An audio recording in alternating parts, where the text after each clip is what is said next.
শেখ হাসিনার দোসররা উপদেষ্টা পরিষদে আছে, বিএনপি বলার পরও বাদ দেয়া হয়নি। এভাবে প্রশাসন সহ গুরুত্বপূর্ণ জায়গায় ফ্যাসিবাদের দোসররা বসে আছে। বর্তমান সরকার কিভাবে সফল হবে তা অনিশ্চিত, একথা বলেছেন বিএনপির স্থায়ী কমিটির সদস্য সালাউদ্দিন আহমেদ। দুপুরে জাতীয় প্রেস ক্লাবে জাতীয় ঐক্য ও বর্তমান বাস্তবতা শীর্ষক আলোচনা সভায় কথা বলেন তিনি। সালাউদ্দিন আহমেদ বলেন, নিশিরাতের আদালতের কারো বিরুদ্ধে কোনো ব্যবস্থা গ্রহণ করা হয়নি।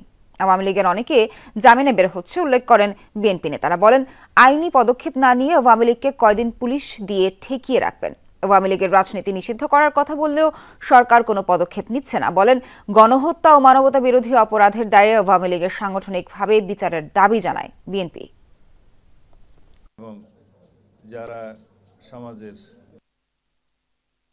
প্রধান উপদেষ্টা বলছেন শেখ হাসিনার দোসররা বিশৃঙ্খলা সৃষ্টির জন্য যথেষ্ট অর্থ ব্যয় করছে, তো শেখ হাসিনার দোসররা তো আপনার উপদেষ্টা পরিষদে অন্তর্ভুক্ত আছে।